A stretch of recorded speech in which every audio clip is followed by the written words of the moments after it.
The main priority for the government this week is to get the vote over the line, but they won't hold the vote until they know they've got the numbers. As you say, it was suffered a major defeat last week, although the margin of defeat was smaller than it was when it first went to a vote in January. And all weekend, Theresa May has apparently been talking to some of those rebel MPs who opposed her and managed to convince some of them to outwardly say that they will get behind a third vote. The most important talks, though, have been with the DUP, the Irish Unionist Party, which supports her government. Although they only have 10 MPs, many of those Conservative rebels have said that if they can get on board with the backstop, well, then they can too. And Theresa May has been writing in newspapers, appealing to MPs' patriotism. She's been saving her voice and allowing her generals do that level of persuasion. This is how her Finance Minister, Philip Hammond, summarised the week ahead.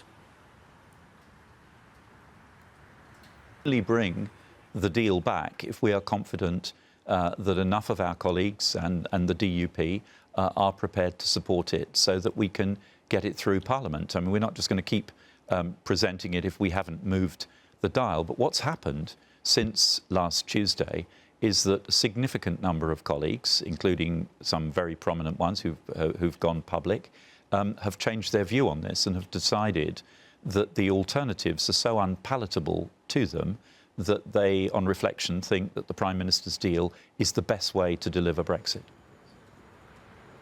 But there is still a big mountain to climb. That vote was lost last week by 149 votes. That means she has to convince 75 former opponents to come on board.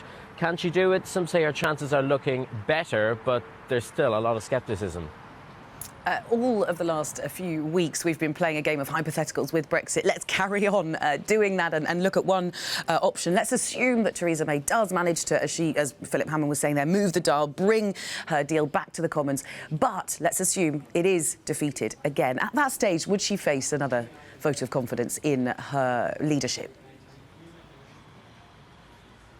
Well, from her own party, the formal process is off limits for, until December. She survived a no-confidence motion from her own party in December.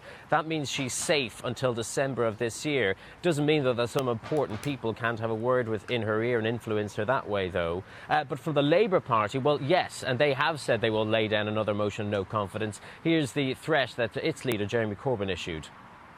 The government is apparently going to bring its proposals once again to Parliament this week. I suspect they'll be defeated again. The whole process they're doing is running down the clock. I think at that point a confidence motion would be appropriate. I think at that point we should say there has to be a general election so the people of this country can decide. Well, the difficulty for Jeremy Corbyn, though, is a bit like Theresa May. He hasn't got the numbers. He held a confidence motion in January. It did not succeed. All those rebels who opposed Theresa May's deal fell behind her leadership because, of course, Jeremy Corbyn is quite a polarising figure, the farthest left leader that the Labour Party has had in the modern generation. So he would need some of Theresa May's own MPs to swing over to his way of thinking if it is to succeed. Now, it's not to say that has not been talked about, but I think it is quite an unlikely prospect at the same time.